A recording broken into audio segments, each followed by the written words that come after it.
Welcome to the OGs. I am Ryan Sparks, aka Touched Artist. Thanks for watching this first episode of the OGs. I want to bring in Brian Maxberry. B-Max, how's it going, man? How are you? I'm doing great, man. Happy to be here. What's You up? excited?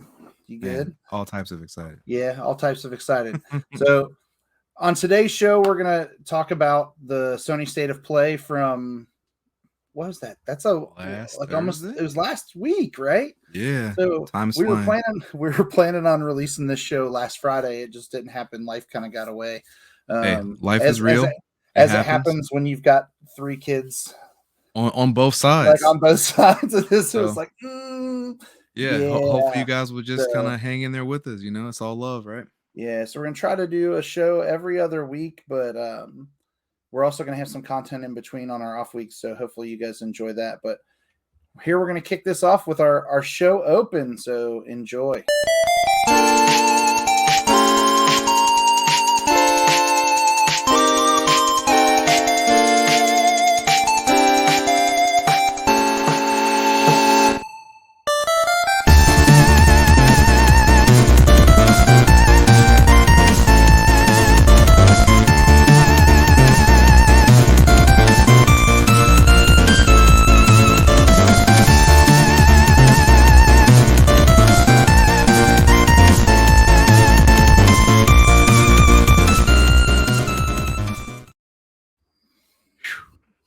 Sorry, I had to cut you off. I know you're about to say something. But man, that intro slaps. It's so cool, right? Viewers, listeners, so cool. Please let us know what you guys think of that intro, because it gives me goosebumps every time I hear it, just being honest. I think it's a lot of fun. I'm all you know this. I'm all about the old school. Exactly. That's why we're the OGs. Part of the OGs, right? Come on. Like if I can play an old school side scroller or, Space Invaders. So if you're watching the video, you can see the Space Invaders background right now. This is Space Invaders background 2 of 4 because we have 4 set up for the show. But what are you playing, Brian? What's on your list right now? Man, so it's really weird because there's tons to play, but I know we like to stay up to date on new releases. Yeah, but it's kind of a drought right now, so I'm kind of going back into my backlog. And I picked up Destiny again. Shout out to my buddy Adam Hannekamp. He mentioned it in a text message. I said, you know what? Why not? Let me get back into Destiny 2. And man, I am back into Destiny 2. Like, I play it more than anything else that I own at the moment. It's very fun. It's one of those games where there's a massive checklist of things to do, but it doesn't feel like a checklist. A lot of it is, I don't know. It's I guess the well varied. Like there's PvE. Oh god. There's PvE and there's PvP. If you like building characters, there's 3 different classes. There's so many different pieces of armor, so many different pieces of weapons. There's just a lot to it. I don't think there's any wrong time to dive into Destiny. On top of the expansions as well, and they're doing seasons, so I can go on for and there's also a battle pass since it's free to play. There's just a lot going on with this game, and shout out to the developers. Sorry, Bungie. They know what they're doing. They are nailing this. I know people hate to hear the term. What's the phrase? Like for living, breathing multiplayer games. I'm sorry, I'm having a brain fart. Service. Games as service. Thank you, Ryan. Thank you. Yeah. I know people hate to hear that phrase, but I think when it's done right, it's not something to be afraid of or to shy away from. And Destiny 2 is a games as service, but it's done right. So I'm playing that. I think you can go from one extreme to the other with games as a service. Exactly. I agree. FIFA is kind of that way, and I know they don't refer to it as a games as a service game, but like with the Ultimate Team, I feel like that's kind of where they're headed with that a little bit more than what And it's not free to play. You're paying $60 on top of, and then you're paying another if you're into Ultimate Team. Yeah, if you're in the Ultimate Team. Yeah. But I think that Destiny does do it right. I think you're spot on there. The other game that I think does it the best is Fortnite. Yeah. I mean, honestly, I'm Fortnite sorry. has the best.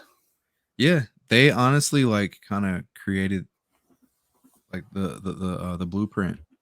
There's a lot of companies that had games as service and didn't know how to keep it going, and they started battle passes. They started seasons, and they were mimicking what Epic Games was doing with Fortnite. Um, I know people like to laugh because outside looking in, you see these goofy skins and you see these goofy dances, but they really know what they're doing with this. It's pretty clever. Um, the other game I'm playing is Nobody Saves the World. It's definitely on Game Pass if you guys are on PC and Xbox. Don't know why, but I am a Switch PlayStation gamer before anything else. So, like an idiot, I waited for it to release on Switch and purchased it, even though I have Game Pass. Don't judge me, but it is a fantastic game. We'll talk a little bit more about that here Yeah, later because I'm in the same boat with another game. So nice. Okay, yeah, so yeah, I know I went crazy on Destiny, so I won't spend too much time on Nobody Saves the World. But it's from Drinkbox Studios. It's the team that did the Guacamelee games, which are fantastic.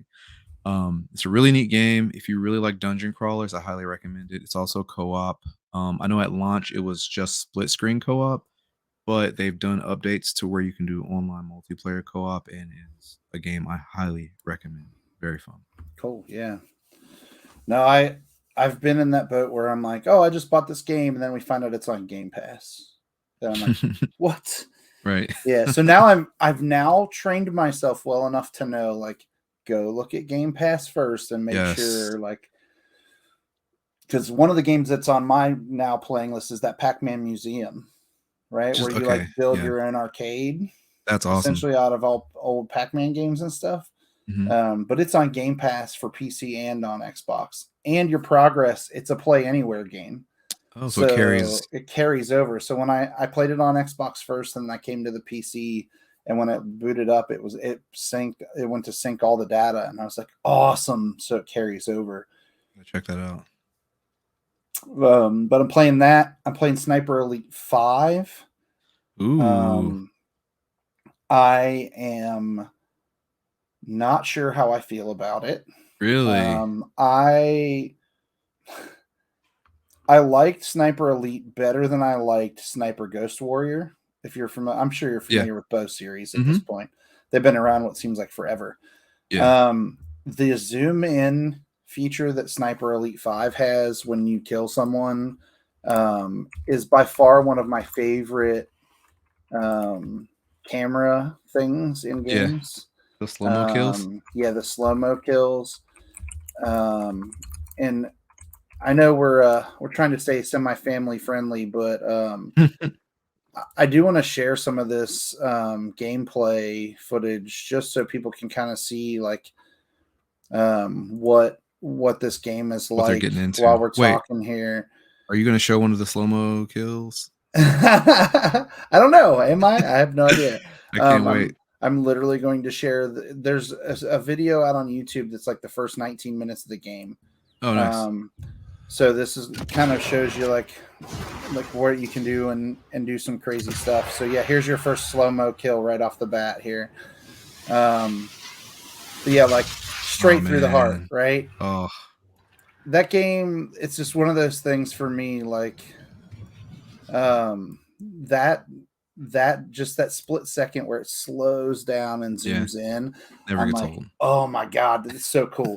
But like I am one of these people that now is trying to perfect the art of killing two people with one bullet.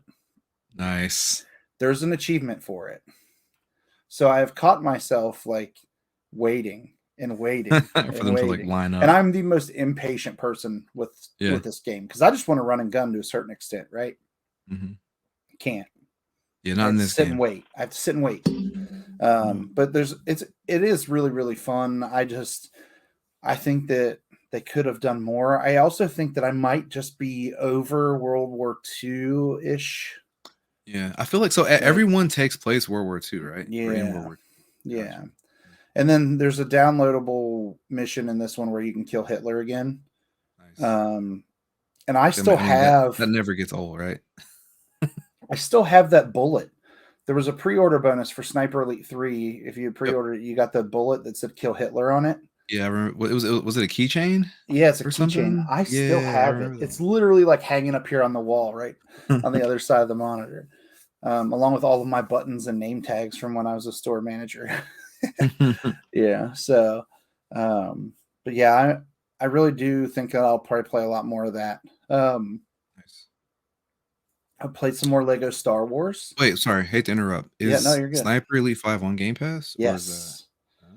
Game Pass on PC and PC console? and Xbox. Man, So you can go either way. goodbye Destiny 2, huh?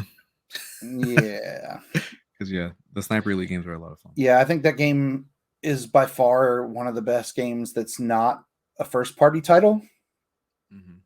That's on Game Pass. And then I played some Star Wars Legos. Minecraft Dungeons is having its 2nd anniversary party. Like it's like a 2-year birthday party that they're doing. So they have some special things going on right now. So I jumped into that again, which I hadn't played in a really long time. It's like Diablo, but with Minecraft, right? So Nice. I have that on Switch, and then it's on Game Pass as well. Might have to check that one out. I'm pretty sure my son would probably get into that. He loves Minecraft.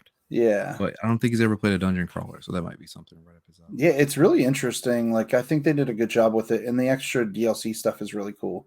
Nice. And I want to give a shout out while we're talking about playing on Switch to Fixture Gaming. I know we both have picked up the new Fixture S2. Yes.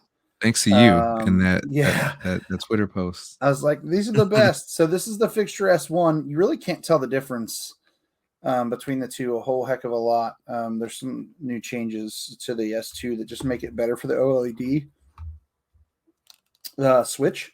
But shout out to Fixture Gaming. They actually hooked me up. My first one got lost in the mail. And after like going on social media and talking to them back and forth, they actually sent me another one, which is super nice of them. But I literally ordered it like less than 5 minutes after it announced that it was available for sale. And I had been bugging them all spring. Like, when's it coming? When's it coming? When can I order it? Because I still think that the Fixture S1, other than the Pro Controller, is the best accessory for the Switch. Yeah, I have to agree with you on that. It's what do you like the most about it? So like, I'm not sure, like mine. Yeah, I can't speak for everyone, but that Switch Pro controller, it really is one of the best controllers there is out there, to be quite honest.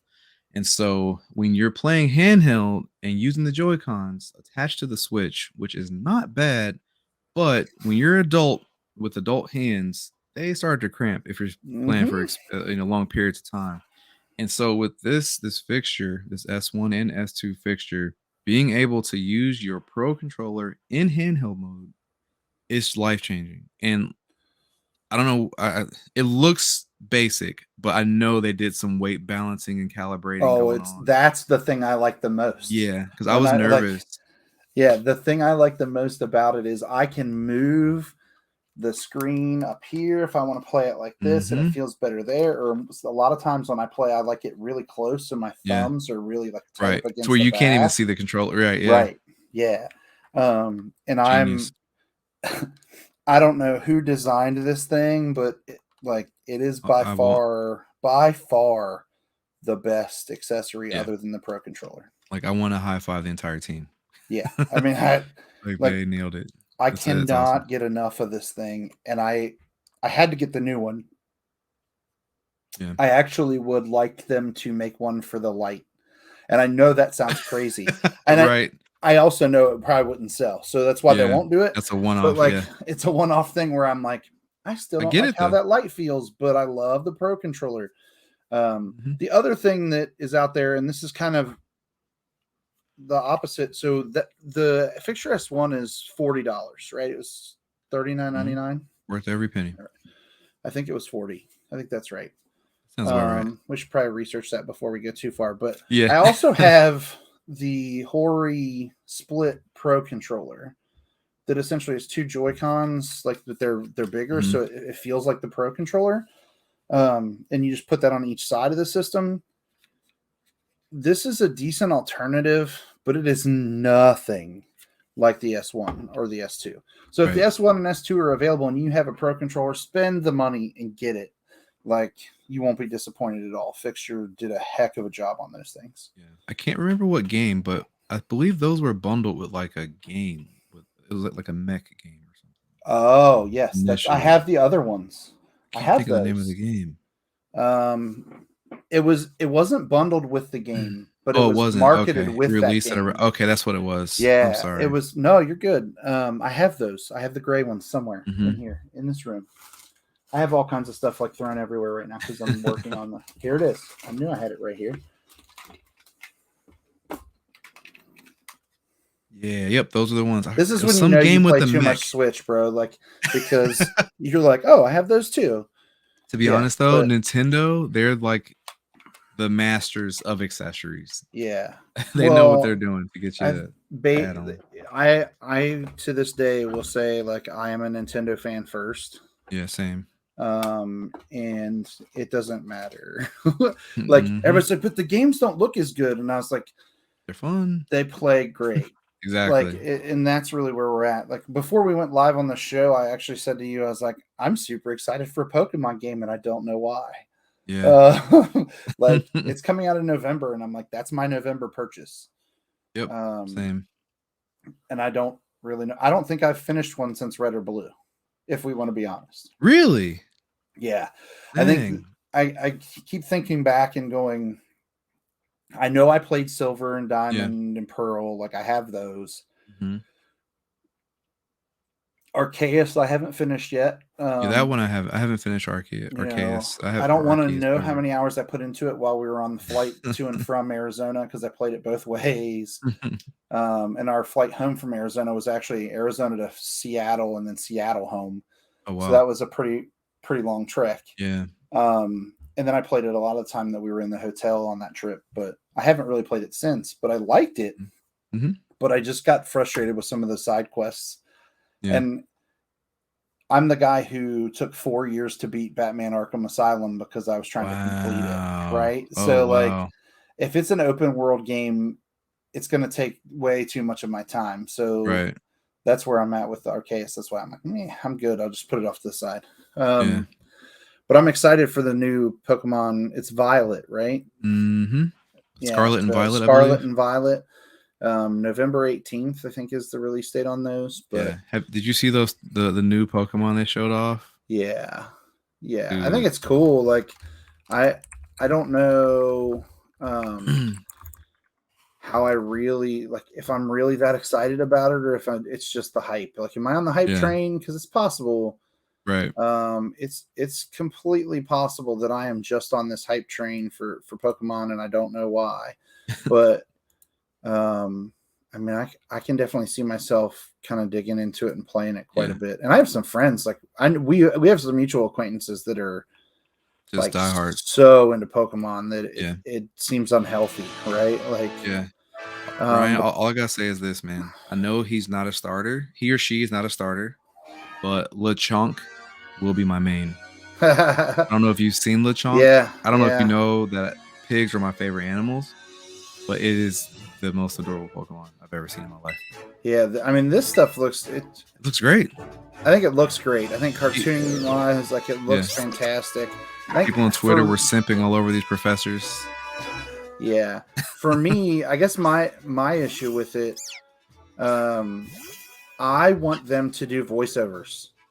Yeah, I feel like Nintendo is just not about it. But that's been my biggest gripe with Nintendo published games in general. Like, they just don't do voice work. And it's such an easy thing that they could do. Yeah, like, I agree. Will it take up more memory for the game? Sure. Yes. But, like, so worth it. It's missing. That's what it's missing. Yeah, and it's not even like about like, oh man, I gotta read. No, we're adults. We read. No big deal. But it pulls you out of the immersion. You know what I mean? Speak for yourself. For me, it's I don't want to read. Part of it is I'm the OG, and, like, reading it on this screen is not happening. No. I'm like, well, if you got the S2 with the OLED, I know, and you're I'm living like, the dream. You yeah, still I'm still, bro. It doesn't matter. Like, and the thing is my eyesight's not bad, right. but I tend to play Switch late at night, like when I'm getting ready for bed, Right. and like I don't want to sit there and read. Like, Yeah, I feel you, man. give me some, like, even Sonic gives me some voiceovers Yeah. in some As stuff, and bad you're as they like, may be. Sorry for people yeah, who love like Sonic, but man, I yeah, I love me some Sonic, but me too. But the like voice Sonic Forces had voice acting in it, and it was god awful, but like at least it was there. Like I yep. can hear what they're saying. That's the other, like, there's a lot of games that I just wish that they did that, and Nintendo seems to be the one that just doesn't care. Right. Like they're like, you're learning how to read, kid. Like, That used to be a but selling point when I was at GameStop. Like, yeah, well, hey, there's no voice acting, so your kids are gonna have to read all the text. yeah, they're gonna have to learn how to read this text. Yeah, and it used to work actually. So. Yeah, I mean that was the anti-selling point for me on GTA. I remember GTA 5 when it released, and me telling people it was on 360, and me telling this grandma, like, you don't want to get this game for your grandkid. Like, you're going to be in here tomorrow complaining because you're going to hear a word that you don't want to hear. Exactly. And she came in that next day and she's like, can you believe what they said in this game? I was like, yes, ma'am. That's why I told you not to buy it. Yeah. Like, man, I'll never forget like talking to customers about that game. Like, obviously, you hear Grand Theft Auto, you instantly think prostitutes, you think nudity, get all that. But man, when I played through the campaign and hit that point, sorry, spoilers, it's been out forever. But it's on you every have console. It's like, exactly you've it's like played it. Skyrim at this point. We've seen it on everything. But there's a point in the game where you have to torture someone. Oh, And that that just wasn't the did worst not. point for me. Oh, that wasn't the one for me. That's not I the just that's not the it didn't one. sit well with me. You know what I'm saying? Like it was That's brutal. It was the one that caught my attention, let's hear it. and I still laugh about it to this day because it's funny to me. Remember when you're chasing the girl that's the like Britney Spears lookalike? Yes. And you're like chasing her, and she goes to like her boyfriend's house or whatever, and you're being Oh paparazzi in that scene. yes. That's what got me. That was the one where I was like, all that right, was a bit much. We might have gone too far here. Yeah, a bit too far here. And then I'm like, maybe we didn't, because it was hilarious. It was funny. But yeah, like I remember that and just being like, I know a bunch of 8-year-olds that bought this game because, you know, that was kind of how it was. But yeah, and if they play the campaign. Speaking of inappropriate games for your kids, let's jump right into the state of play, because there are some that my kids are a no-go and some that I'm a no-go on. Specifically one that I know you're pretty excited about, and I know we have a friend who's going to come on the show eventually and talk about it, because she'll be all about this game. But Resident Evil 4. Whew, man. So like me personally, you can ask anyone that knows me, I am just like you, Ryan, like, in no disrespect, big chicken. I just don't do scary. I don't do scary games because they just stress me out. But RE4, when it released on GameCube at the time, that was the first Resident Evil game that I actually played through. And I know some people don't like it because it transitioned from horror to an action-based game. But for me, it made it playable because it was more so action-based than being a horror-based game. It still has very creepy, scary moments. But just like the controls, the story, this is to me, one of the best games ever made.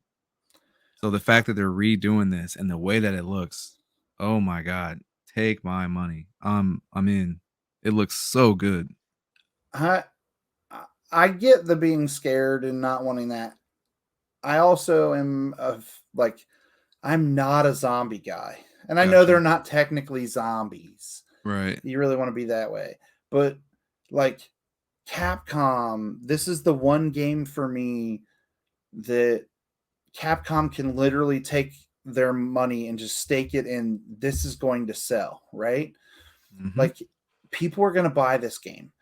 Yeah. People are going to pee their pants playing this game because they're making it PSVR 2 compatible. Ugh. You know, that's a different story. I don't think I'll touch the PSVR 2 version. There's no way. Oh man. So you haven't played the original at all, have you? I played, so the one that I played the most was Resident Evil 5. Okay. Because it had the I can't remember what the name of the mode was called, but it was like essentially where you could play like waves. It was like a kind of I could be wrong, and feel free to correct us in the comments. But is it Mercenaries? mercenaries mode. That's it. Okay, It was yeah, I mercenaries believe mode. other games have that. Like, I'm not gonna sit here and fake the funk. I've played a bunch of Capcom games, but I believe most Resident Evils, after a playthrough, you unlock a Mercenaries mode. Okay. I think the first one that I ever got to play that in was Was 5. 5. Yeah. And I think that might have been because I know when I had a couple staff members that were super into it at one point, and they were all playing it. So it was one of Yeah. those things. But I mean, in addition to that game having the PSVR mode, like they also said they're doing Resident Evil Village. Man. And then there's going to be another Walking Dead game, which I'm again. Can I Yeah. get a game that isn't zombies? Is it zombies? It's just Please. like it's just a no-brainer. People like to, be afraid, and it's so immersive with VR. Now, don't get me wrong though. The Saints and Sinners game, I think it was given away on PlayStation Plus months ago. Yeah. If you have PS Plus, it's definitely worth. Well, actually, not just PS Plus. I think if you just have a VR headset, it should be available on more than just PlayStation VR. Right. But it's actually like a legitimately good VR. Unfortunately, Yeah. yes, it's another zombie game, but no, that it is actually good. So I think Chapter 2 should be a really good time. I think I'm just over zombies. Is Yeah. what it boils down to. I think ultimately I'm just like, yeah, I could go without having another zombie game and it would be okay. Yeah, definitely. But one thing I'm interested in seeing, so I know I'm in the minority. I actually enjoyed No Man's Sky Nice. when it first released because I wasn't all on the hype train. Yeah. Like I didn't know, like, and I was working at GameStop at the time. I remember it coming out and just being like, okay, this game looks kind of cool. It's a different change of pace for me, so that's why I enjoyed it because it was just like I'm gonna go around and take pictures of these aliens and stuff. Like, Yeah. But this game in VR looks like next level. Definitely. Like, so I'm interested to see kind of how they put that out there because I think ultimately this is going to be one of the games that on PSVR 2 really shows itself off. And it's not a zombie game, so I'm excited. Right. But I mean, it looks super pretty. No, I agree. This is one of those games where you're seriously like, if you're off and have zero obligations that day, you'll probably spend the day in this thing. You'll, obviously step away for breaks. But yeah, this is gonna completely be like the VR experience, man. It looks awesome. Yeah, it looks really cool to me. I think it's going to be one that I'm really going to try to dive into. But one game that I haven't spent enough time with, and I bet you have, because I'd be willing to bet with your love for PlayStation, you've jumped into Horizon Forbidden West. Oh yeah, most definitely. So, are you excited about this update? How do you feel about the PSVR game that they're going to release that's separate? Like, yeah, I think it's Call of the Mountain. Yeah. Yeah, that I'm all in. When it comes to first party, man, and I hate to sound biased because I'm an ex PlayStation employee, but they understand what first party means. They really put their heart and souls into these first party experiences. So I know for a fact this is going to be special. I think for me, the first party single player PlayStation games are the best single player games experience. I agree 100%. And I still love me some Nintendo. So same. Yeah, same here. You can see my little question block right here. Like I love Nintendo. Yeah. I just think that they really focus on that single player experience, and that's something that I'm always looking for. And don't get me wrong, I enjoy playing with friends or whatever, but it's a different experience when you're trying to like narrative driven games. For me, like I think Sony has it. Like they've nailed it. Sure. They got it down to a science. And the funny thing is, man, there's so many different dev teams that are doing it on the same level or on a similar level. You know what I mean? Like a Naughty Dog game versus an Insomniac game are of the same caliber. Yeah. You know what I mean? It's not like, oh, well, it's Naughty Dog, so it's yes, this is the standard that I'm expecting. At this point with these first party dev teams, the way that they're putting their heart and souls into these games, like shout out to them, kudos to them. Yeah, They're I think making that beautiful games. you mentioned Insomniac, and that's one that caught me off guard because I was not anticipating this one. But Marvel Spider-Man remastered Oh yeah, PC. for PC. Come on. So I bought Man. God of War for PC just because I wanted to see the difference on my PC versus my PS4. This Spider-Man game is still my favorite superhero game. It's hands down. So good. And it's funny because pre-pandemic, the last time that we saw each other face to face, Yeah. you were working for Sony at the time. This game had just released, and you were in a Best Buy in Eastgate. Yeah, you're right. I forgot about that. and I was like, all right, I'm gonna go see B-Max today. I'm gonna go out that way. And it was that game that had come out. Yeah. But yeah, so I'm really looking forward to seeing what that looks like on PC. Yeah, same here. One thing I'm also curious about are like, I know sales aren't completely important, but man, like I'm really curious to see what type of numbers this game's going to do off of a PlayStation console. Yeah. Because I mean, think about how many gamers are just stuck to, one console, including PC, not necessarily by choice. And think about all the buzz around just Marvel and Spider-Man, and look at the ratings and the reviews of this game. I honestly think this might be one of the biggest PlayStation ports to PC. Like, as big as Horizon is, as big as God of War is, I think this Spider-Man game is so fun. It's like, it just really captures the essence of Spider-Man in general. Well, and so there's so many gamers that kind of missed out on that. So too many people still can't get a PS5, Sony. Yeah. I mean, I have one. You have one. Yeah, true.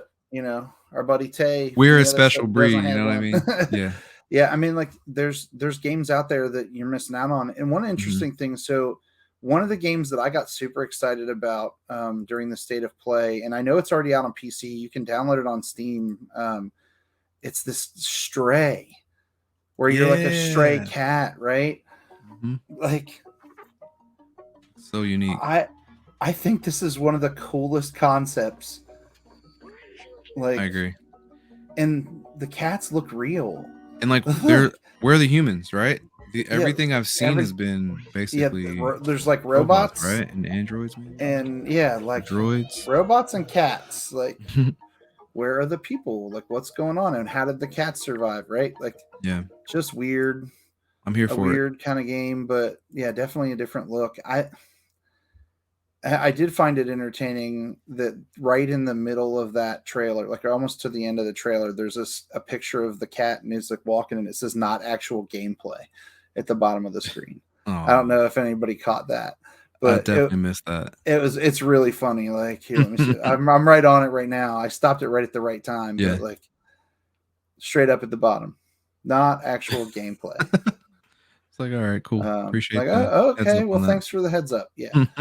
But now one cool announcement with that, and I'm really, don't work for the company anymore, sorry, but I know there's new tiers of PlayStation Plus coming, and if I'm not mistaken, the second and third tier of PlayStation Plus, if you're a member of those, this game will be included in that membership. So July 19th is the release date, and I think June 13th is when these new tiers release. So if you're on tier 2 or 3, sorry, I don't know the actual names of those, but if you're on those tiers, you should be able to play Stray without paying any additional money, as long as you've paid the extra money for those tiers. Kind of confusing, but I think it'll make sense once it's all broken down and laid out straight for the consumer. So that's kind of cool. So I'm gonna skip ahead from a couple things that were on the list for State of Play, because there's a game that I don't know that I'm more excited for any other game that's coming out this year. And I don't know why, because I've never been good at these. But Street Fighter. Man. Like, can we get going into it right now? Like, come on. Like, Street Fighter 6 looks ridiculous. And it's really not Street Fighter 6, right? It's like Street Fighter like 20. Come on. because you based on what they've showed, yes, you're absolutely like right. we've had like Street Fighter 3 Alpha, Street Fighter, like Right, Alpha so many different 2, Alpha 3, like variations. whatever, right? The EX plus alphas. Yeah. You know what I mean? There's so many Street different Fighter randoms. Cross Tekken. What I Come mean, you on, could go right. a lot. But Capcom, again, this is another Capcom title, so we're all in on the Capcom stuff for this state of play for sure. I mean, we are OGs, so pretty sure we've played quite a few Capcom games, right? They've been around. Too many, actually, way too many.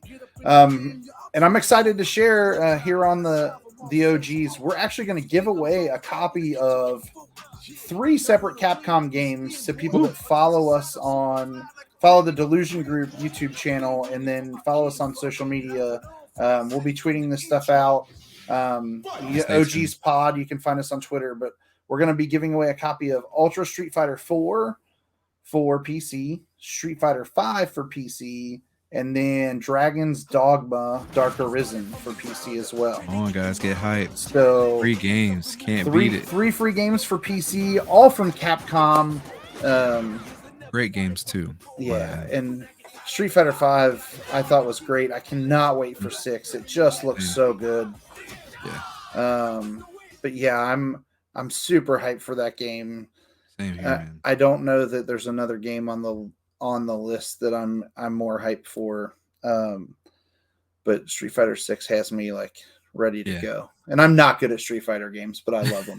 I love them. Yeah, like I can say I've been raised on Street Fighter. Like my dad was just a diehard, is a diehard Street Fighter fan. And man, like our weekends, I'm talking from SNES to PlayStation to Dreamcast to PS2, like you name the console, if there was a Street Fighter game on it, we were playing it. So I like, we can't wait. Dude, my dad doesn't keep up with games the way he used to, but when he saw this trailer, it wasn't like, hey, I want this. He said, I need this, in all caps. Like, like I need this now. Yes. Yeah, I think there's some excitement around this one for sure. Mm-hmm. I would not be surprised, those of you that are watching and listening to this episode, if at some point we also give away a copy of a Street Fighter game on the Sega Genesis. Like, I'm just going to put it out there. I may have additional copies of one of the Street Fighter titles that came out on Genesis. Wow. Just sitting back here, there's a right behind this Spider-Man that you can barely see back here. You can see his eyes right behind my hand, right? There's a bucket of Genesis games. I know for a fact there are extra copies of a couple Street Fighter games in there. We may raffle those off or give those away as well. That's awesome. And so, yeah, viewers, you guys gotta stay tuned, man, because who knows, we might be giving stuff away. I have a feeling we're gonna give a lot of stuff away over the course of time. There's some stuff. I have a couple other things, and you were talking about Destiny earlier. I have some Destiny stuff, Destiny swag that we may be giving away as well, as we continue with the show and put stuff out there. I'm kind of thinning the herd of my collectibles a little bit too, because I have way too many collectibles sitting here, and a lot of them are in bins and boxes, and will never see the light of day, and it's better for someone else to enjoy them than for me to have them just sitting in boxes. So most definitely, I'm sure that's gonna happen a lot over the course of time. But speaking of things like in time, like Season A Letter to the Future, man, like, looks gorgeous. I literally sat there. So we've talked about it a little bit. I sent you my thoughts on the state of play, and I watched this at 4:00 in the morning. Right, that was the night that I just was not sleeping, and I messaged you at like 6 and was like, well, I got to watch it at 4 a.m. This game legitimately has me quite like super confused. Right, I don't know what it's about really. Like, same. Graphically, I think okay, it's cool. It's like it looks like it's hand drawn, which I'm always in on. She set out to record like at the end of this season. It just looks like it's going to be this super story driven game. Yeah. And like some of the characters don't seem to match up with this main character that they're showing. Right. When the season turns, They've got me like what will remain? questioning whether I should be playing this game or not. Yeah, like I'm Like- so curious because like it seems like you're obviously exploring, capturing Taking photos, pictures, yeah, probably like, interacting with people in different areas, getting stories. But I'm wondering, like, I don't remember. It's been days, but like I'm assuming since it's called seasons, I would have to assume seasons are changing. yeah, like, And so it affects the settings possibly. It looks amazing though. Like I love the visuals. It looks like one of those really nice calming games. and then it's not gonna be. You never know. You're right. Anytime we think, oh, this is looks gonna be super relaxing. chill, and then all of a sudden you're like, I'm playing Tunic and stressing out, which is also coming to PlayStation actually. Yeah. And I've played that the other night when we were talking. This is like 2 weeks ago. We were just talking about like getting prepared for the show and putting this first show together. While we were talking that night, I was playing Tunic on Game Pass on Xbox when we were just chatting. Yeah. And I think I cannot wait to let like PlayStation fans that haven't gotten their hands on that game already. Like it's a super cool game for them to jump into, and I hope Most they really definitely. like can enjoy it. Yeah. What did you think about the Final Fantasy 16 trailer? Man, like, dude, it looked epic. It looked amazing. I know. I believe they're just summons, right? Like, yeah, they definitely show up in most of the Final Fantasy games, but Final Fantasy X is one of the most, or at least for me, one of the most important Final Fantasies because I actually like just got wrapped into the story and had to do everything, not just beat the main story, and that doesn't happen often for me with RPGs. yeah, And so I remember calling these things Aeons. I don't know. I sorry, I don't want to come off as a poser. If they're Aeons in other Final Fantasy games, I apologize, but I just remember them being called Aeons in Final Fantasy X. But they're definitely summons, and it seems like they are going to be very important in this game. And I just can't wait to see what's going on. Like it looks visually stunning, music's epic. Oh, well, and that's I can't wait. The music in the Final Fantasy games is always crazy, right? And I'm not sharing the audio on this trailer intentionally because I'm sure we get hit for copyright.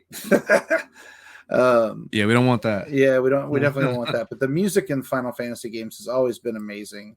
I'm super excited to see. Visually, it looked just completely out there. Like, yeah, the chocobos look like they actually have feathers, which to me is a big deal.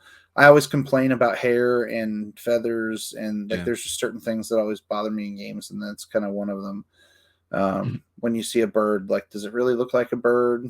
Right. But yeah, I'm super excited about that. But I mean, Capcom has been super busy. Oh wait, sorry, real quick, my bad. Before we go on this tangent, this Capcom tangent, RollerDrome. This is definitely something I wanted to at least bring up. There's a bunch of big budget AAA games that were shown off at the State of Play, but RollerDrome just looked really neat. I'm not sure if you guys remember Jet Set Radio or Jet Grind Radio. When they're re-releasing that, right? Like, Sega's they are actually working on that right now. But it looked like that, but with guns almost. Like you're doing all these crazy tricks with your character on roller skates, but then you're also landing shots on enemies in these arenas. The game looks really neat, and it also has a similar art style. Like it's nice and I believe cel shaded. But yeah, I really love what Sony did with this State of Play because they showed off a lot of big games and then they sprinkled in a couple of games here that I think definitely deserve people's attention. And I think this is one of them. Looks I think very this one will unique. I think it'll be interesting to see how it plays multiplayer. Yeah, definitely. But it's definitely a different type of game. I don't know that we've seen anything like it really. Yeah. I could have done without, like, I would have probably been more interested in it if it were more realistic looking. Right. I know a lot of people love the cel shading, but like, could you imagine if it looked like Tony Hawk's Pro Skater? Oh man, that'd be wild. But played the way that gameplay is showing, like I think that would be really, really cool. Definitely. But yeah, I think it's one of those that people will get into. So, Mhm. But yeah, sorry. no, you're you were good. saying, You're good. No, saying, Capcom. I was just going on the Capcom rant again. Like, I yeah, just don't know that we've seen. Like, it felt like a Capcom showcase instead of did a state of play. Like, it was just right. like, hey, here's one thing from Capcom. Here's another thing. Like, here you go. Here's another one, another one. And they were just, it was big, Just heavy smacking hitters, us. Yeah. right? Like, it wasn't just little light, like, oh, they got another cute little game coming out. Like, no. These are Like, big boys. the Yeah. only thing I think we were missing, honestly, that I was like, dang, I wish they would have done this, would have been a Devil May Cry. Right. Yeah. Like, That's true. you could have hit me with a Devil May Cry there, and I would Mhm. have been like, all right, all Or is well even, in the world. I mean, he doesn't get the love he used to get, but like we're missing Mega Man, Like, where's Mega Man, Mm, dude?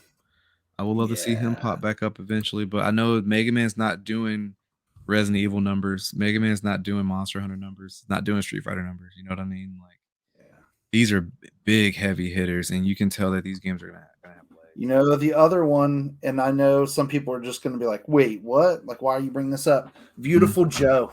Oh my gosh, I used to love Long? Beautiful Joe. How long has it been since the last Beautiful Joe game? I want to say 2005. You're I, probably right. I want to say it's been that long, and I think they only did. I'm here for it. Like, What? okay, Beautiful Joe was 2003. Yeah, and they 2 did was in 2. 2004, and then Red Hot Rumble and Double Trouble were in 2005. Both of those. Now, So, were Double Trouble and Red Hot Rumble like legit Beautiful Joe games, or were they like spin-offs Double where you're not Trouble quite was the doing? one on DS.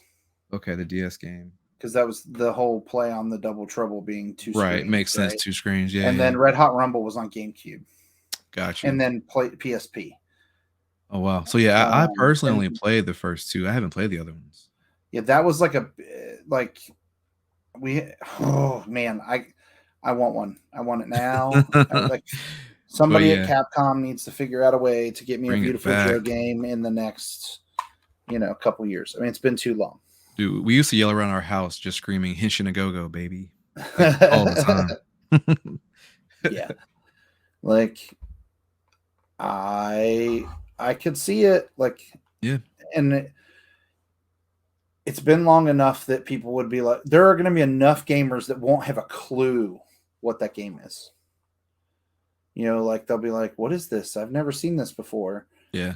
No, you're not OGs right. like us, but like, yeah. I guarantee you, like I would bet you my oldest has no idea. Yeah, and but that's the cool thing about us being OGs. Like, we're having these conversations, and then someone can just go down this rabbit hole and Google Beautiful Joe, and hopefully somehow get their hands on it to try it out. Or shake something up to where Capcom's like, yeah, you know what? Let's get back into it, because those were so much fun.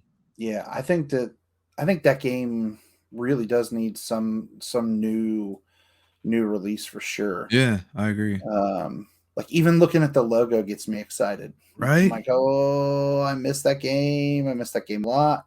Mm-hmm. Like, and it has so much fun with time. Oh, look at that. That's just like, I know that's kind of a pixely version of it if you're watching us visually, fancy but TV. like, it's one of those games where I'm just like, man, I could use another one of those. Same. I'm with you. And the last release was in 2005. It's been too long. Capcom, come up with something. Give me something. But they did so many good things in this, and there were still options out there for things that they didn't give us any more of. Right. We didn't get another Monster Hunter announcement, which I kind of expected. There has to be another one coming to PC and console. Like I'm sorry, major consoles. No disrespect to the Switch. Yeah, I mean, well, and I've been playing the ones on Switch, so there's Rise is fantastic. Right? Like, Rise is so good. And Stories 2 was really good. See, those I haven't touched, but I heard they are a good time. And they had Amiibo, which, guess what? They suckered me in again. Yeah, like, I actually didn't know the game was even being released on that one. Like, I just totally missed the announcement somewhere. Yeah. And then I saw the Amiibo out, and we're like, oh, man, there's another game. Where there's an Amiibo, there's a game. Yeah. Sometimes, yeah. And other times I'm like, But, yeah, I think Capcom has some great IPs. I think there's still some stuff out there that they didn't touch. So they've got a lot of things going on, and hopefully we can see some new stuff. I know we're giving out a code for it, but like Dragon's Dogma, they literally only made one of those games, and then of course Dark Arisen is a re-release. Yeah. But there's no sequel to my understanding, and that game is amazing. It's slept on, man. It's a really fun game. So I would love to. I don't know. Maybe Jeff Keighley works some magic tomorrow during the Summer Games event, or actually, I know Capcom has an event coming, but they said it's going to be about games that they've already announced.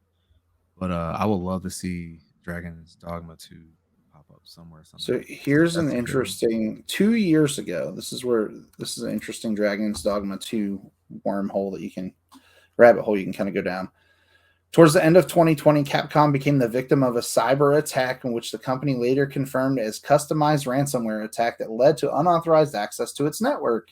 Oh, man. Whilst the bulk of data stolen related to corporate, employee, and customer information, there was also another consequence of Capcom's alleged game development plans, including likes of Resident Evil 4 Remake, Monster Hunter 6, and Dragon's Dogma 2. Dang.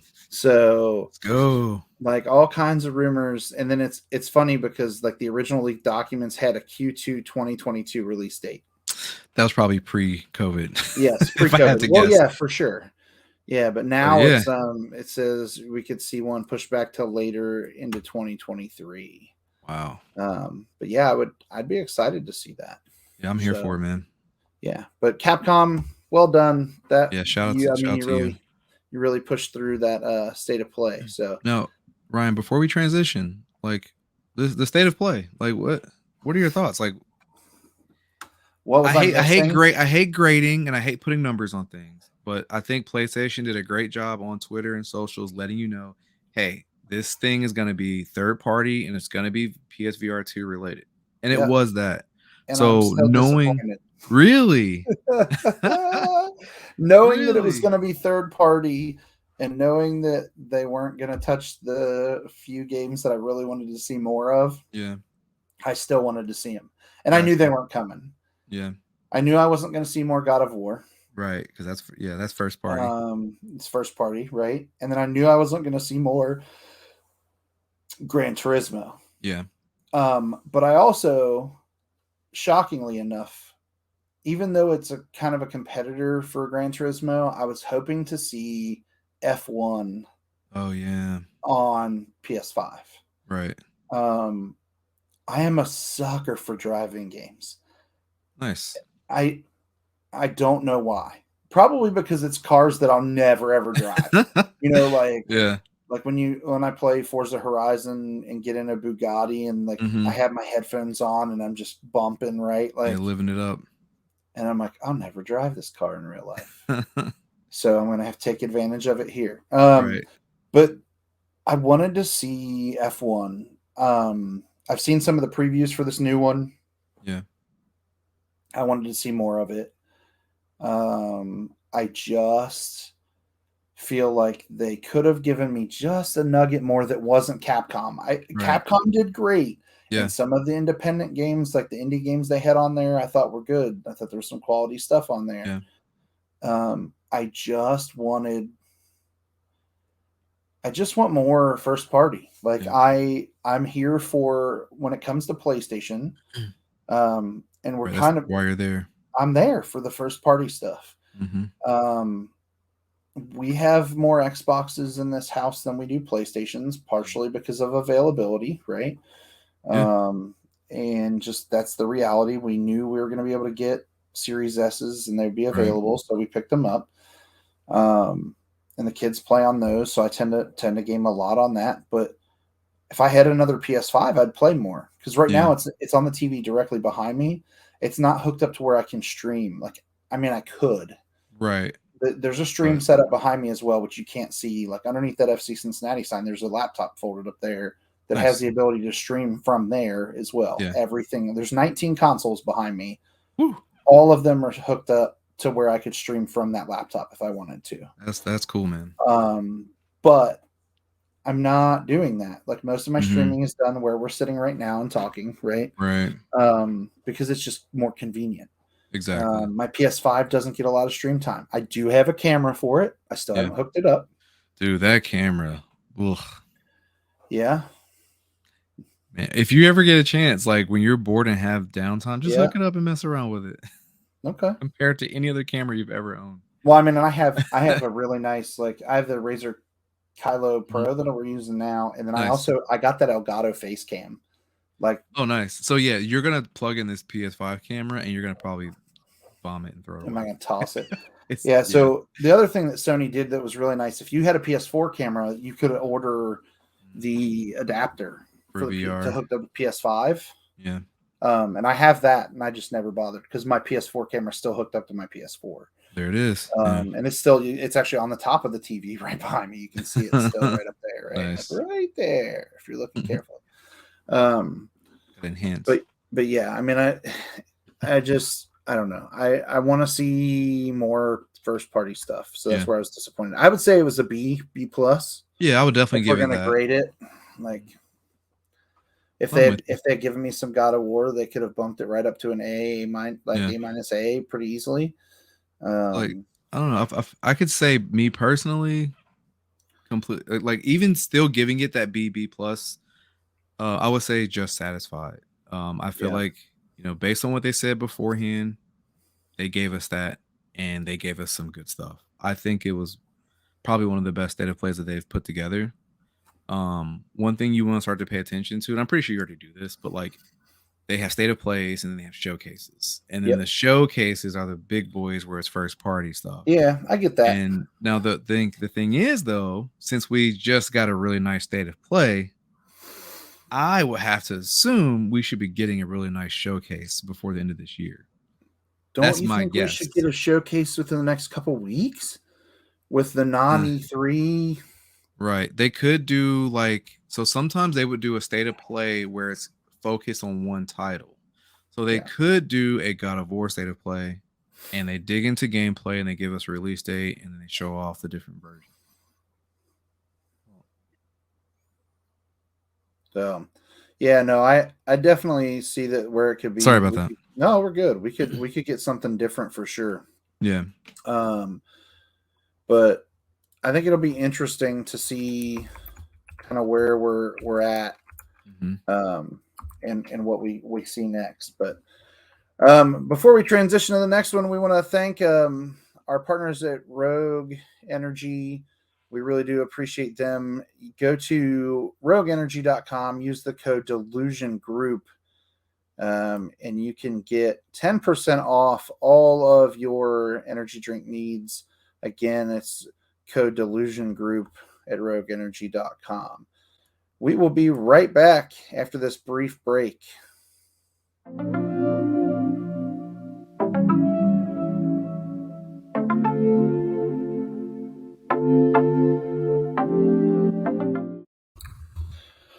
All right, Brian, let's dive right in. Summer Games Fest is here. Woo. Jeff Keighley has told us to temper our expectations, I think was his exact term, right? Like, yep. But we've already talked about Street Fighter 6 a little bit, but I just happened to catch a tweet that says, tomorrow Street Fighter 6 comes to Summer Games Fest. Don't miss the character reveal and new gameplay during the live show. Ooh. You know who they didn't show off? Who's that? Ken. We didn't see Ken at all. We didn't see Ken at all. That's true. I don't remember seeing Blanca. Yeah, you're right about that. Dalsum.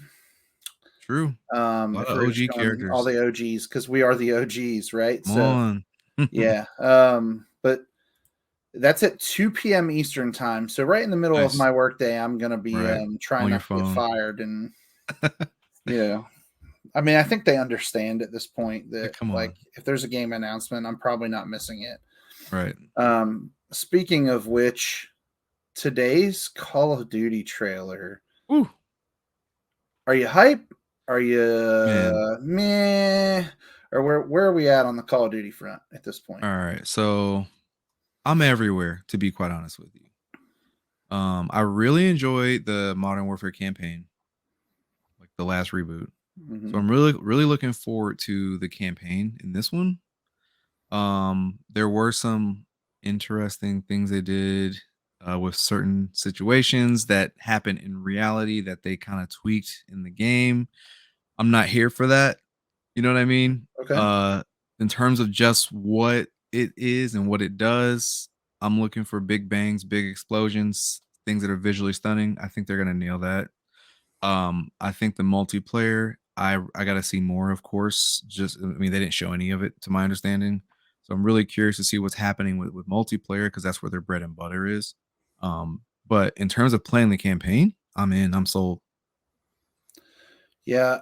Modern Warfare 2 is the Call of Duty that I played the most.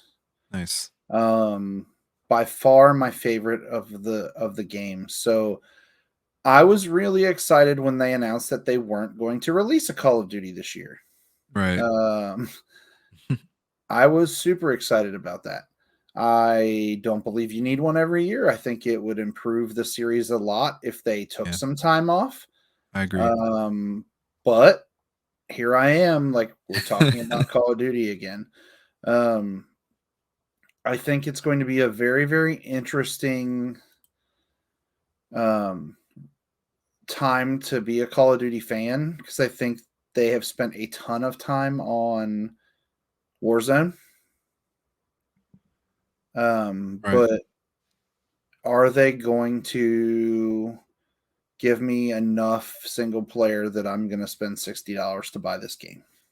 That is a good point. I mean, I guess I'm sitting here saying I'm in for the multiplayer. I mean, sorry, for the single player campaign.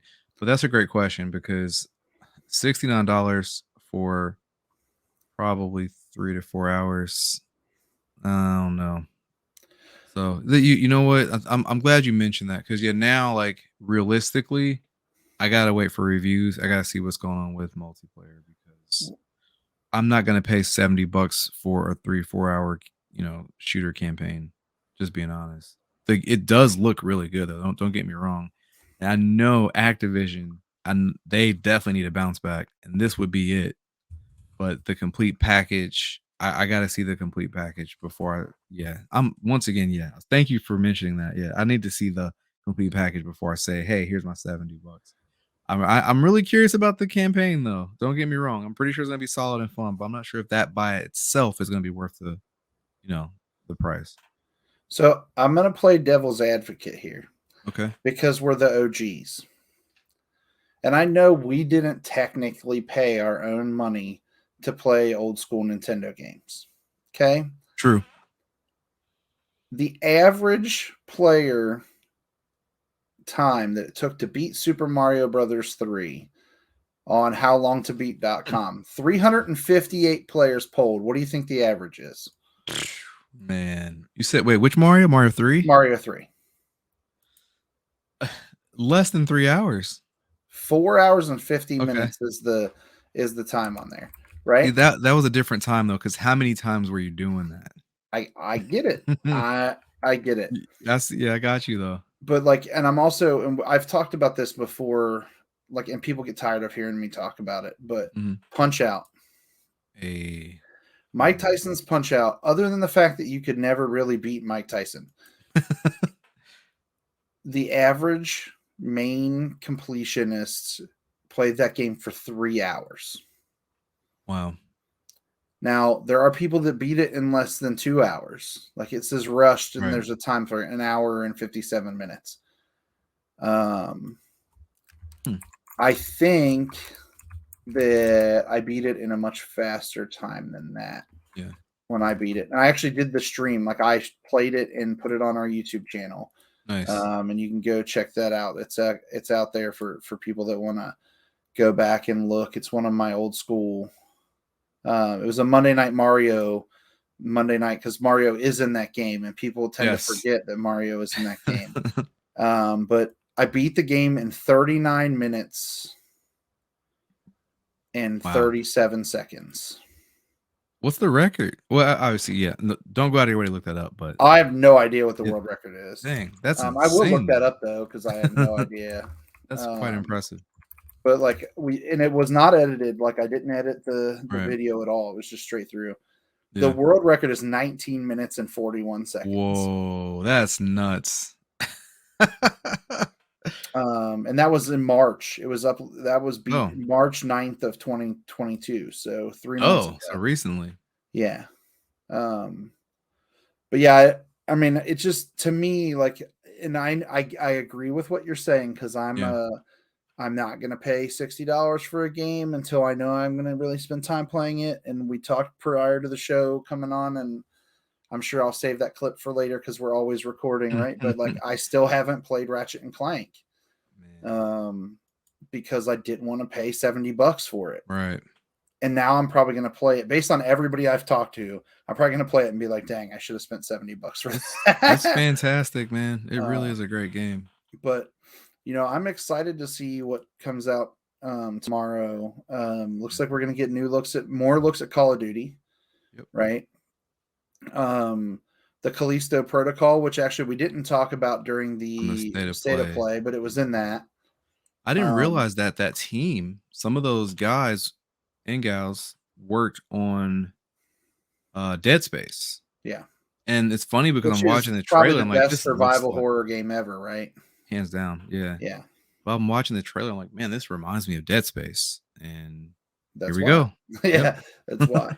Yeah. Makes perfect sense. And then 2 superhero games that I'm really hoping we see something from tomorrow. I'm really hopeful to see some Gotham Knights. Yeah. And then Marvel's Midnight Suns. I'm really looking forward to that. Yeah. What are you most looking forward to with that game? So it's developed by Firaxis, and they are known for the XCOM games. And those are so fun if you like strategy games. Yeah. I know last year when it was revealed, the battle system was card-based, which I personally don't have an issue with. But I guess they were, I don't want to say bashed, but they got a lot of feedback basically. And so speculation is tomorrow, not only will we get a release date, but we're also going to get a new system that isn't completely card-based. But I'm in either way. Like, I love the Midnight Suns in general, like Wolverine, Blade, Doctor Strange. I think I'm Ghost Rider. Like, oh my God, come on, take my money. Yeah. And I feel like lately games that that are Marvel based have been pretty solid. Can't say that years ago, but they've been pretty good lately. No more than and a few I don't know. I don't know what else to really say. I can't wait for this one, man. This is just right up my alley. 2K just has been putting out bangers. Yeah, definitely. So that's the other thing. Like, Firaxis is good, but 2K has been really solid, with the exception of, like, there's some flaws in WWE, but this year's WWE game, and we've talked about this before, is the best that we've had in a while. Yeah, I bought it thanks to you, and I'm enjoying it. It's really fun. But this game looks phenomenal. Like, I can't wait to see. I think I'm more excited about this one than I was about the Square Enix Avengers game. Yeah, same. Especially after being able to play that game. I don't know. Once again, we were talking about games as services earlier at the beginning of the show, and that's a game where it's just, that wasn't the right move, you know? Like, compare Marvel's Avengers to Marvel's Ultimate Alliance 3 on the Switch. And I'm not sure if you've played both, but I can honestly tell you, hands down, I had so much more fun with Ultimate Alliance 3. I can say I've played both, and I can say my 5-year-old has played both, and he prefers Marvel Ultimate Alliance. I played him with my 8-year-old, and I can say the exact same thing. I agree with you 100%. I think he loves the Square Enix game. Looks more realistic, right? But he prefers the gameplay on the other one. Yep. And we played the first Marvel Ultimate Alliance game together on Xbox, to its completion. It was the first game that he and I really played together. Yeah. And I still think that series is probably one of the best. And before that, I think it was X-Men Legends. Did you play those? Oh man, those are so much fun. Yeah, and I'm just hopeful that this one, Midnight Suns, is as good as what we're expecting. Same. I'm scared for Gotham Knights. Same. I have a real fear about that game being bad. I'm with you on that too. And I love the Batman games. By far, Batman games and the Spider-Man game on PlayStation, I think, are the two. And I think it's because the combat is similar. Yeah, definitely. I am really fearful for Gotham Knights because they canceled the Xbox One and the PS4 versions of that game already. Yep.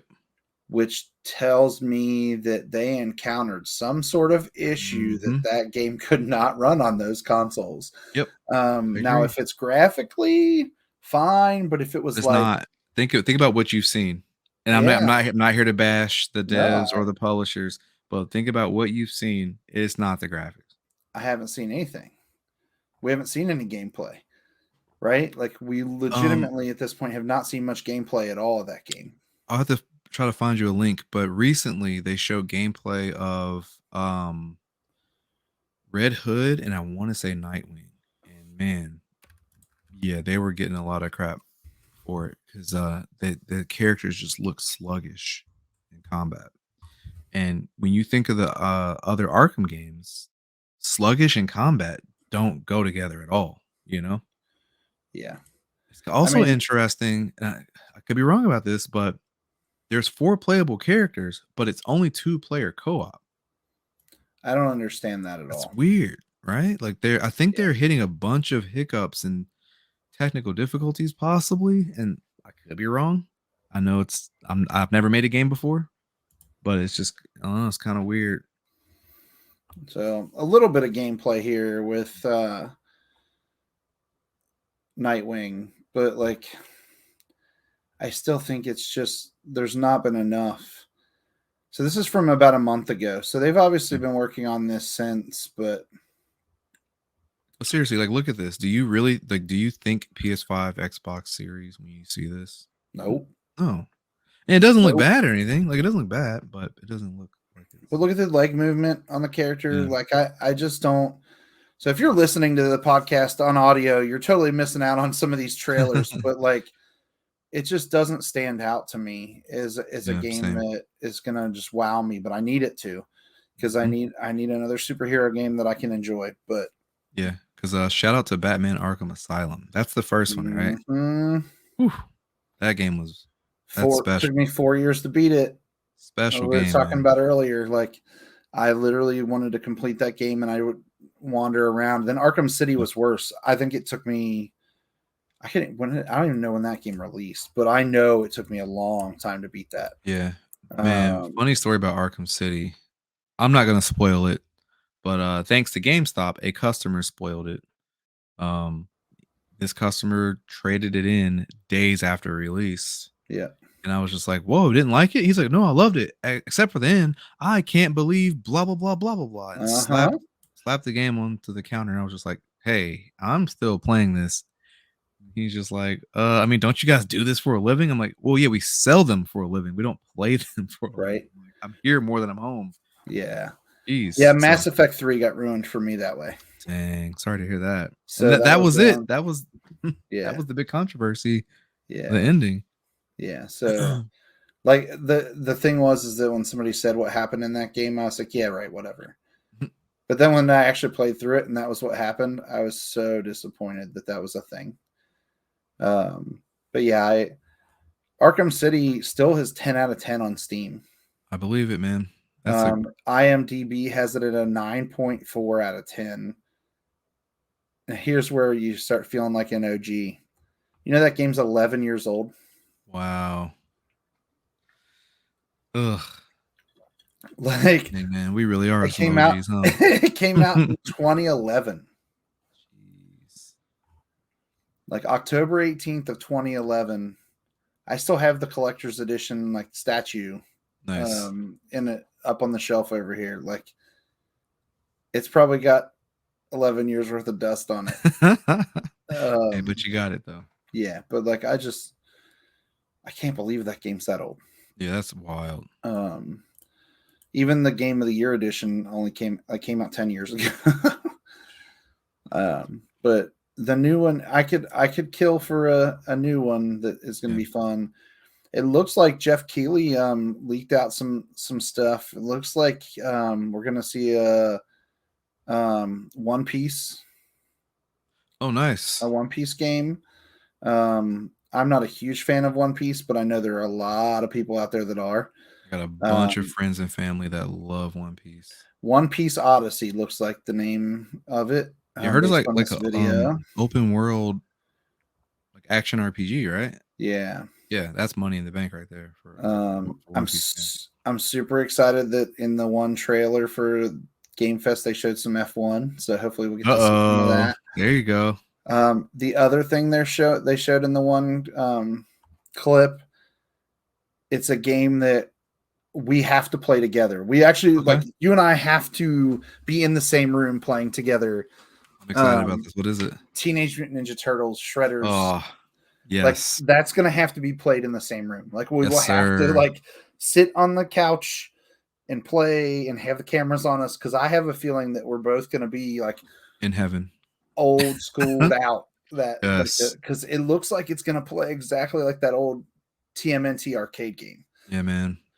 The best one was Turtles in Time. Did you play that one at the arcades? Oh yeah. Yeah.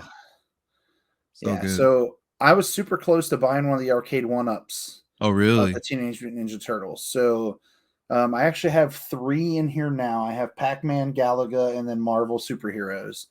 And then I just got the Simpsons. Dang. So what you're saying is that this Let's Play is happening at your house. Yeah, that's fine. Yeah, I mean, this game room, like once I finally reset everything and get it, like the only reason that it hasn't been torn down yet is because I knew we were going to be recording this show, and I didn't want a whole bunch of stuff just hanging wherever. Right. But yeah, there's going to be some redos back here because I need more room for the arcade, for the Simpsons arcade, because it's 4-player. Yeah, that's so much fun too. Isn't that Konami, just like the Turtles games? I believe that's who made that one. That was fun. That was a good time. I beat that game on 1 quarter. Wow, you serious? Dang, dude. Yeah, so that's actually why I got the arcade game. Yeah. Because I was like, this is the one game that I beat on a quarter. Like I specifically remember it was Konami. It was 1991. Yeah. But I remember beating that game on 1 quarter and just being like the happiest person ever, because that's not easy to do. Well, there are people that said they could never get past the first level of that game, and I was always like, really? Like, but there's a pretty good contingent of people that were saying like, hey, this is one of the hardest arcade games ever, and I'm like, if you've played Battletoads, you can play this. Come on, exactly. But so yeah, there's a lot of really cool stuff out there with the Simpsons arcade game, and those arcade 1-ups, while they are smaller, like they're the little 4-foot cabinets, it still gives you that little feel for like having your own arcade, right? Yeah, definitely. And for me, that's one of those things that I had to have. Simpsons I had to have that one. I probably am going to have to get Turtles eventually if I can find one. And then the other one I want is NBA Jam. Oh man, remember Air Dog?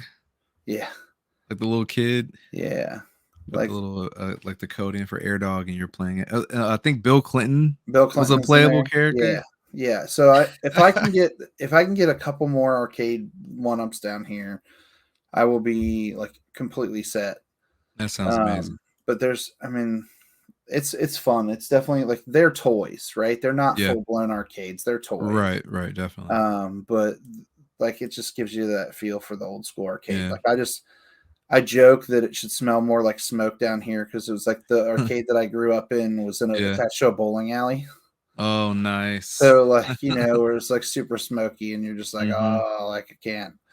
Yeah.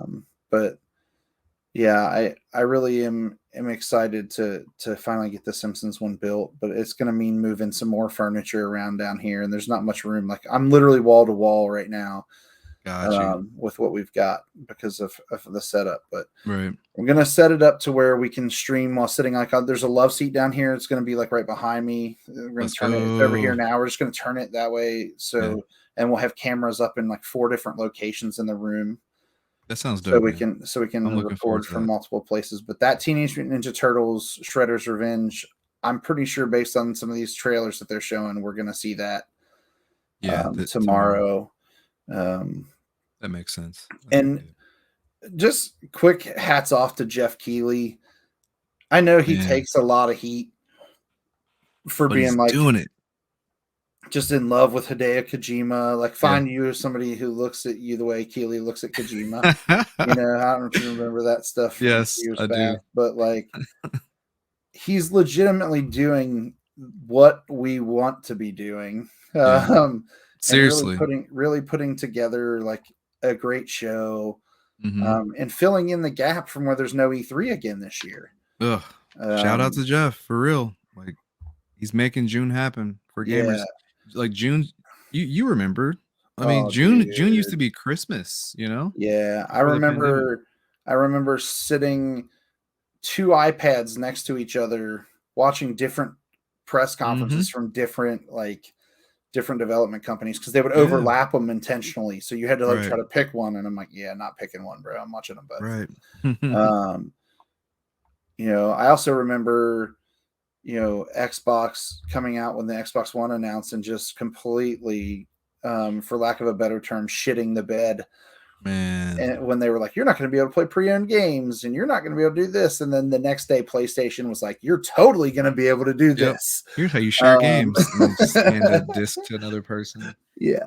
But you know, while all those things happened back in the day, like, I was actually talking to somebody about this earlier today. It's a different time to be a gamer now. You're not waiting in line at midnight to pick up your favorite game. You're literally downloading it ahead of time.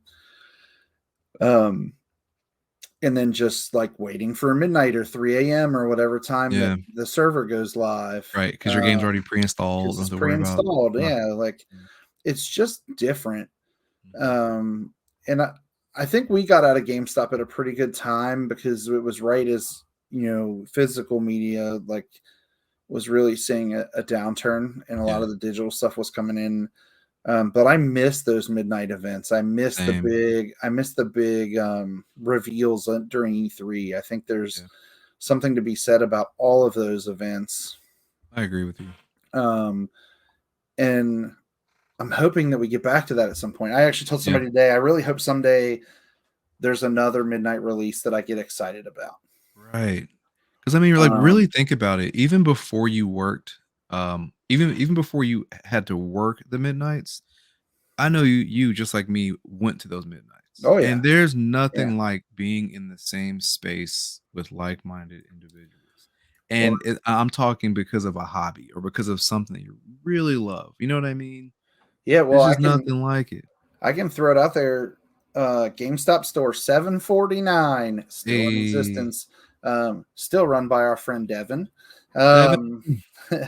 She back in the day, before she had that store, we used to do tailgate parties for Madden and for NCAA, and we'd bring like a portable grill, and everybody would tailgate like prior to the release of those games. Like, and that was, I mean, Shane was running the store. He's still at GameStop, but Shane used to run that store when we would do those events.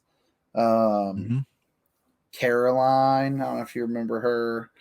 No, I don't think I ever met. She was there for a while, but I mean, there were a ton of different people. Isaac, I actually know, like, I could probably rattle off every store manager at 749, because that was my store. It was one closest to the house, right? But like, those events used to be the bomb. Like, yeah, man, they were special. I tried to explain to an assistant store manager or store leader, whatever they call them now, what it was like running the Black Ops 2 midnight launch.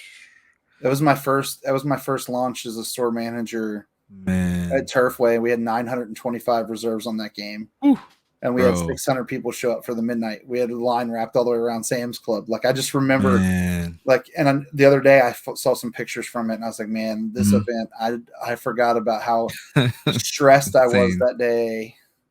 Dude, my first midnight launch as a store manager, I forgot what NBA it was.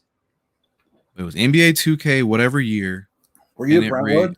Yes. So you were packed. Exactly. So, like, the NBA 2K games were like a Call of Duty release. But on top of that NBA 2K game, RE5, Resident Evil 5 released the same night. And I had just taken the store over, maybe within a week or two. And I had people literally calling in to quit the night of the midnight. And it was just hell on earth. But hey, I'm still breathing. March 5th. But it was insane. 2009 was when Resident Evil 5 originally released. There it is. Dang. So that would have had to been a different one then, right? It would have had to been Resident Evil 6. Sorry, maybe it was 6. It had to have been 6. My bad. 6 came out in October, 6. so that would fit like. Yeah. 6 is the one that has multiple campaigns in it, right? I think so.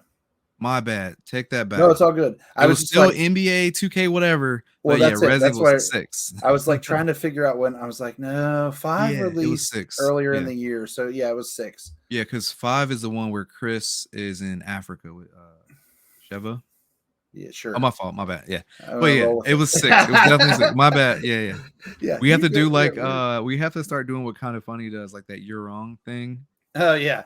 Just in case we don't catch each other. Yeah. Well, I was yes, RE6. Thank you for that. No, I was just thinking, like, I remember 5 released in like near my birthday, and that's like, I was like, that would have already been like NBA had been out for 6 months. Yeah. Or was still coming the next 6 months. But because the 6 it looks like a giraffe or something like that. Yeah, it's a weird shape. Yeah, we won't get into that. But no, so I know we're kind of this is going to be a long show for show number 1, but it's show 1, and it's 2 weeks. You're right. We're doing this bi-weekly. Every other week is going to lead to some long shows, I think. I do want to share a trailer for a game that we're super excited to see. It's a puzzle game. It's from our friends at the Quantum Astrophysicists Guild, as I always try to just not destroy their name. This game is called Freshly Frosted. 2 of the games actually that I thought were probably 2 of my favorite games of last year, within the last couple of years, Space Otter Charlie and then Cozy Grove. They released both of those games, and this is their newest one. It's called Freshly Frosted. It's a puzzle game. I'm going to play the trailer here so people can kind of check it out. I'm super excited to play this. It's available on Switch, PlayStation, Xbox, PC. And I hopefully didn't miss any of the... I think that's all. I think it's out on everything. It's coming out on the 10th. So the day that you hear this podcast or you watch this podcast, this game will be released. And we'll have also predicted a bunch of games for Summer Games Fest that you already know about. So, right. But here you go. Here's Freshly Frosted.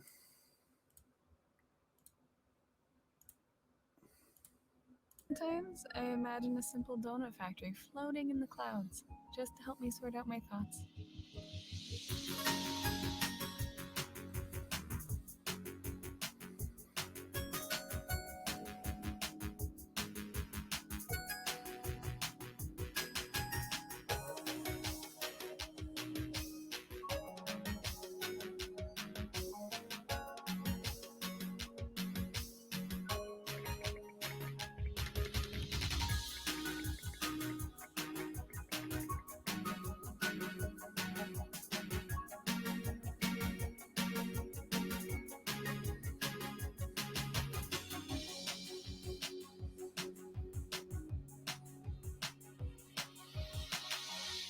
Will you help me?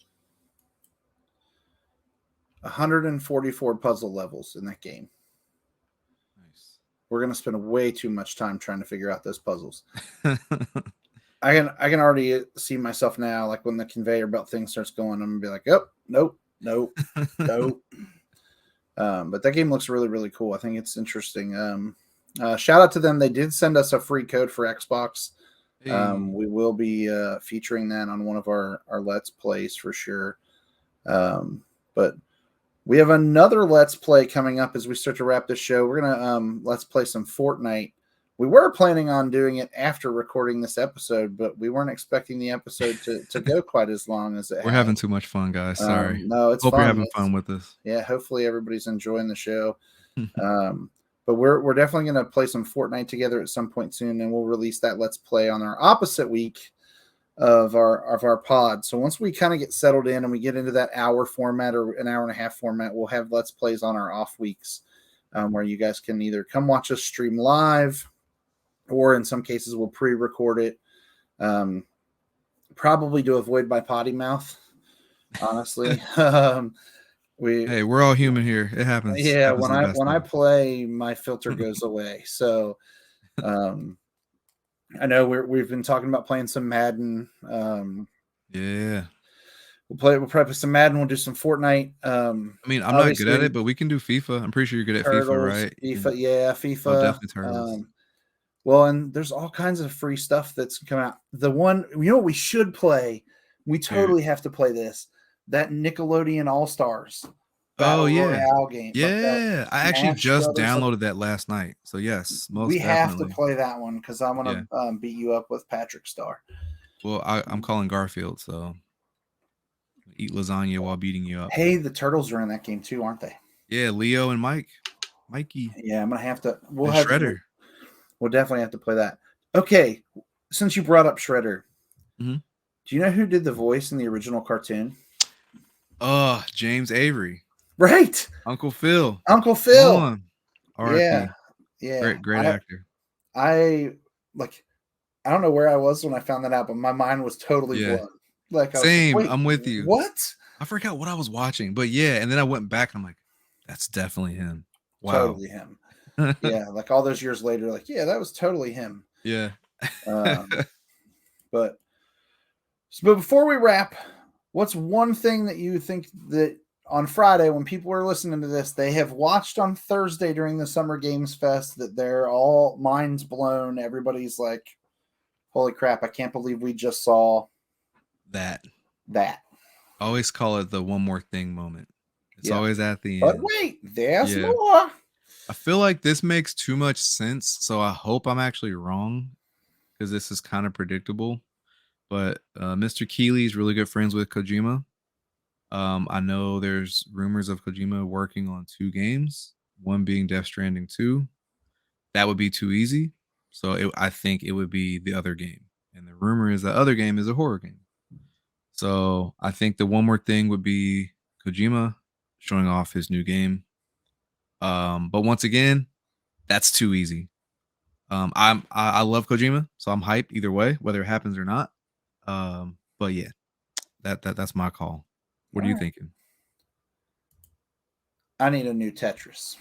Ooh, wait, Tetris Effect isn't enough? That game is amazing. Right? Such a good game. I need more. Give me.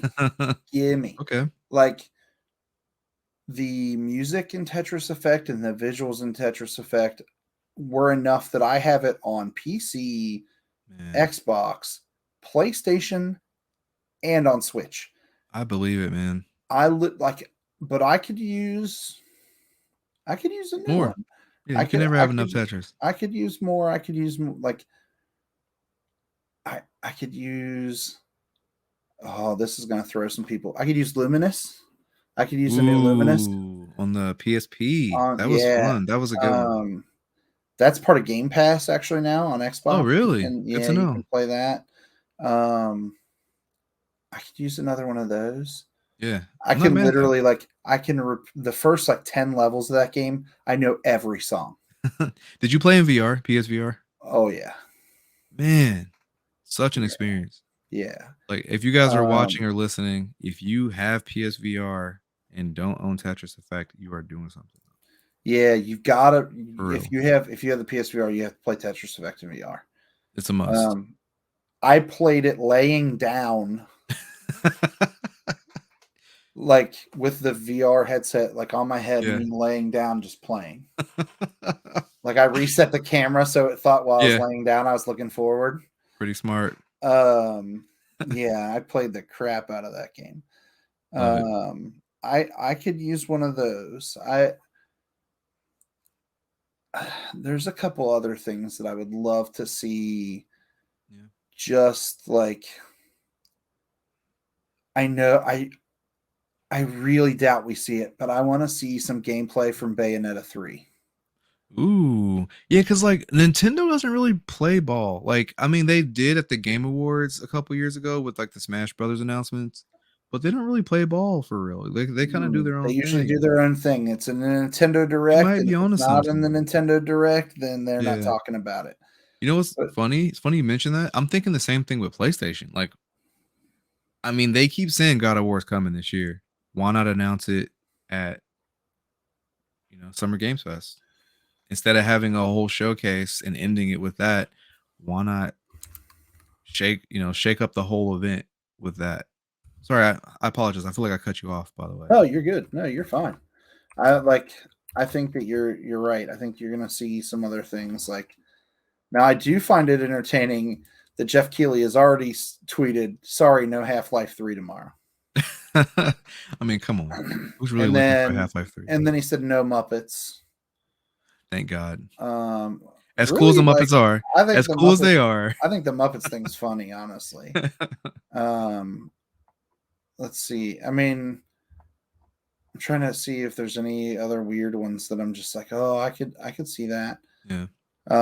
Also, we didn't really mention this earlier. It's Days of Play for PlayStation. Oh yeah, get on it. Like, the reason that I got Ratchet and Clank is because it's super cheap right now. Now, what are the dates? When does it end? We're not like promoting it and it's over. No, it won't be over. It runs. Let me double check the dates because I don't want to screw it up. But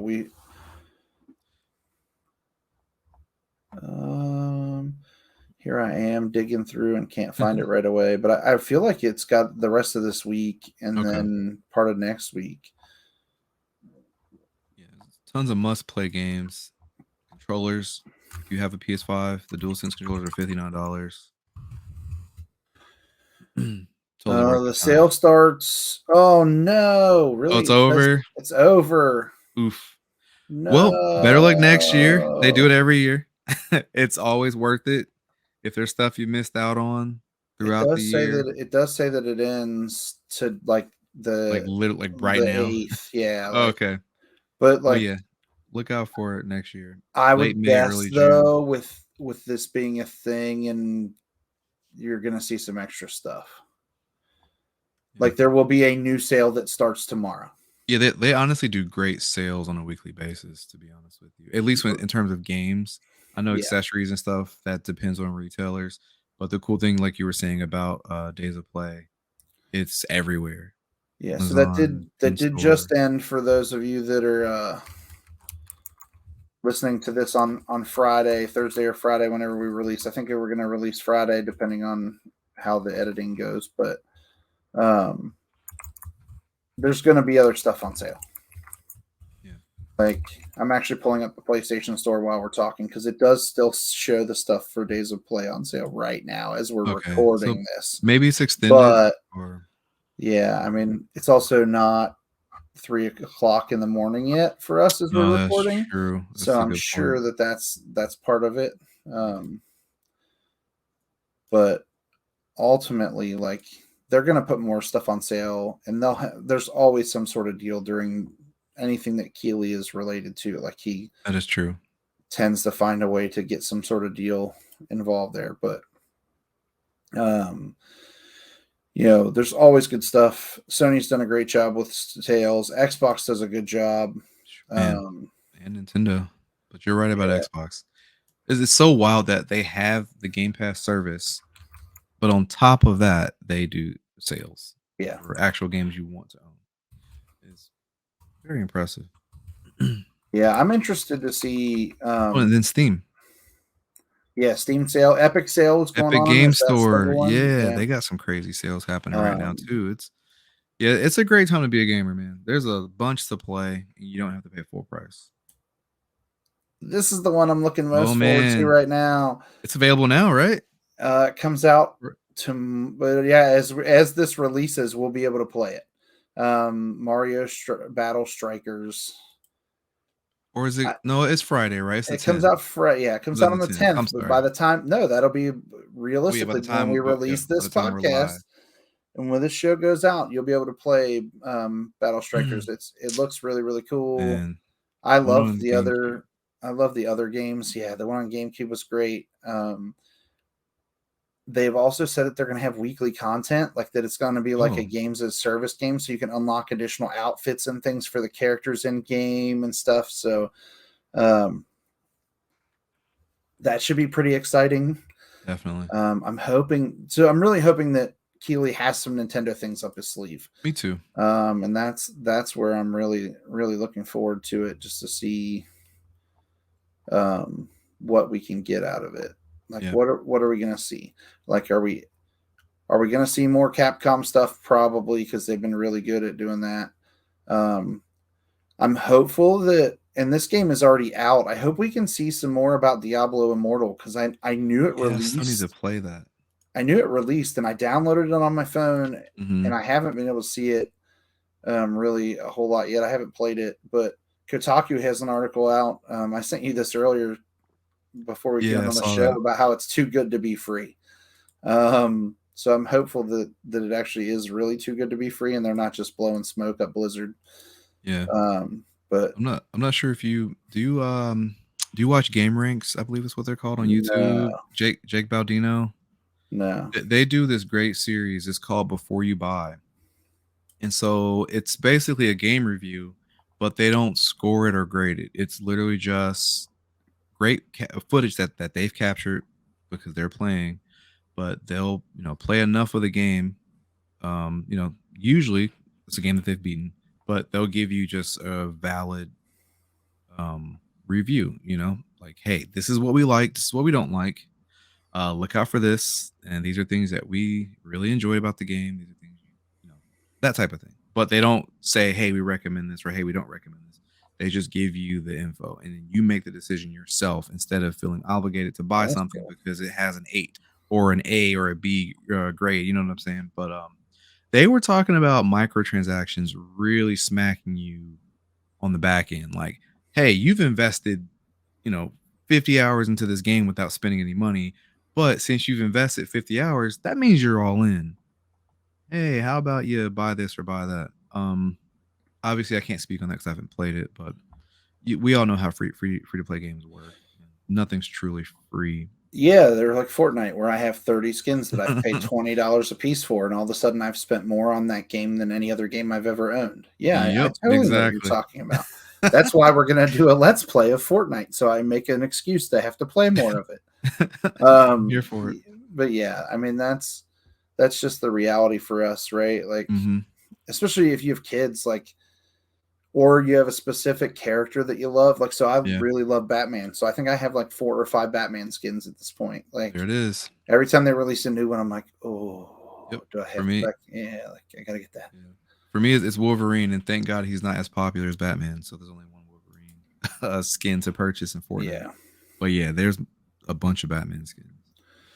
Yeah, and I think I have Joker. I have both Harley Quinns. Like any of those characters, they sucker me in on those. So yeah. But well, before we wrap up, do you have anything else you want to throw out there for everybody to consume before we're back in 2 weeks? Honestly, yeah, no. I'm just happy to be here, man. Thankful for this opportunity. Glad to hang out with you. We don't do it enough. Yeah, Glad to talk games. I don't do that enough either. So I really hope you guys enjoy the show. Please comment, please like, please subscribe. I know you hear that stuff all the time, but it really helps. And we're like, seriously, we're just passionate about gaming. So we're here to just, build a community. Like, if there's something you're excited about or something you want to see us do, however you're consuming this, please leave a review or mention it in the comments. Share the show with your friends, even if you're not subscribing. If you see something you like, we're gonna do our best to talk about everything that's involved in the world of gaming. Things that we like, things we don't like. We'll cover some of that stuff that we're just like, this is not our thing, but we know it's your thing. Yep. So we'll touch on it. Exactly. I think it's going to be exciting. I think we've got some really good guests lined up too. I'm excited to have some of these people on the show, and we've got some new opportunities to talk about stuff that normally we may not. We may cover a little bit more esports off and on. I mean, it's a cool time to be a gamer. There's a lot of things going on there, a lot of opportunities to just talk about games and cover some old school stuff too. I mean, I know definitely, like we'll talk a lot about new stuff that's out because we like to stay on top of what's out there, but there's so many old school games that just didn't get enough run back when they came out, or like we felt like, man, this is one game that I loved that nobody else ever played. Yeah. Like Bill Lambert's Combat Basketball that I played hundreds of hours of. But that game is so awful. But I loved it back in the day. Kind of happens organically too. Like we just went on a whole rant about Beautiful Joe. Yeah. How many podcasts are you listening to, or where your hosts are talking about Beautiful Joe? Yeah. So, and I mean, that all stemmed from Mega Man, because like for me, you have the Mega Man picture behind your head, but like for me, I loved Mega Man, but Beautiful Joe was like, it felt like a Mega Man spinoff, kind of like an over the top Mega Man, right? Mm-hmm.